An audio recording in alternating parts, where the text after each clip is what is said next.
আলম, জাতীয় বীর জনাব খন্দকার লুৎফর রহমান, জাগপা ছাত্রলীগের তৎকালীন সভাপতি, তৎকালীন জাগপা ছাত্রলীগের সাধারণ সম্পাদক জাতীয় বীর জনাব আসাদুর রহমান আসাদ খান, উপস্থিত ঢাকা কলেজের তৎকালীন ভিপি, সংগ্রামী ছাত্রনেতা, 90-এর আন্দোলনের আমাদের সহযোদ্ধা জনাব বীর শরাফত আলী সপু, উপস্থিত ডক্টরস অ্যাসোসিয়েশন অব বাংলাদেশ ড্যাবের নির্বাচিত সাধারণ সম্পাদক, মহাসচিব, যুগ্ম মহাসচিব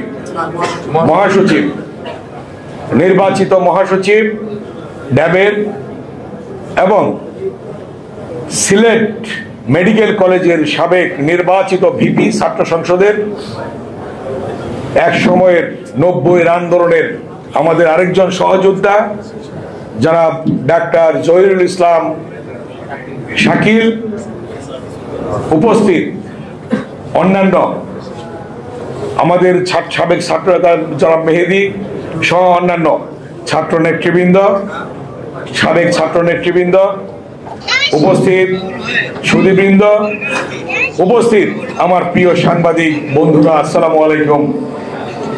আজকে শহীদ ডাক্তার শামসুল আলম খান মিলন সম্পর্কে বলতে গেলে অনেক কথা বলতে হবে, আমি সেদিকে যাব না। আমি বলবো 90-এর স্বৈরাচার বিরোধী গণতান্ত্রিক আন্দোলনে বিএনপির চেয়ারপারসন দেশনেত্রী বেগম খালেদা জিয়া দীর্ঘ 9 বছর আপসীর নেতৃত্ব দিয়েছিলেন। আপনাদের মনে আছে,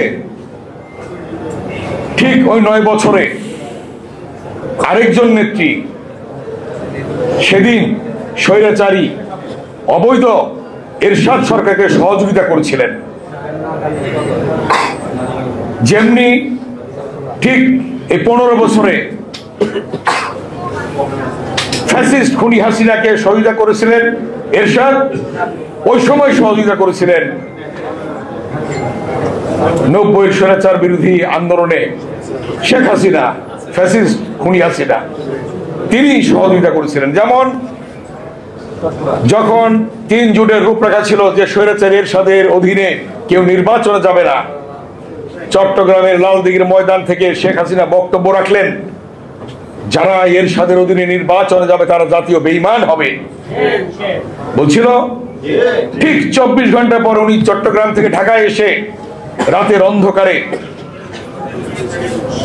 লং ড্রাইভে গিয়ে সাংবাদিকরা দেশনেত্রী বেগম খালেদা জিয়াকে ধানমন্ডি 27 নম্বরে, নজরুল ভাই ছিলেন শ্রমিক দলের তখনকার সাধারণ সম্পাদক, আমি ছিলাম ছাত্র দলের আহ্বায়ক, সেখানে বেগম খালেদা জিয়াকে 27 নম্বর বিএনপি অফিসে তখন ছিলাম উপস্থিত। বেগম খালেদা জি উত্তর দিলেন, আমার ছাত্র সেলিম, দেলোয়ার, রাউফন, বসুনিয়া, জয়নাল, জাফর, দীপালি শাহ, তারা রক্ত দিয়েছে, তাদের রক্তের সাথে বেইমানি করে আমি বেগম খালেদা জিয়া নির্বাচনে যেতে পারি না। বেগম খালেদা জিয়া সেদিন ভোটটা দেখুন, ওই সময় শেখ হাসিনা এরশাদকে সহযোগিতা করে ক্ষমতায় রেখেছে, আর এই 15 বছরে এরশাদ সহযোগিতা করে ফ্যাসিস্ট খুনি হাসিনাকে ক্ষমতায় রেখেছে।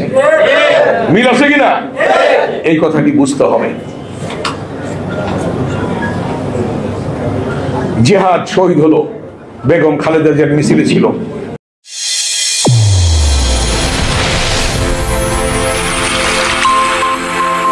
চ্যানেল A1 হৃদয়ের স্পন্দন।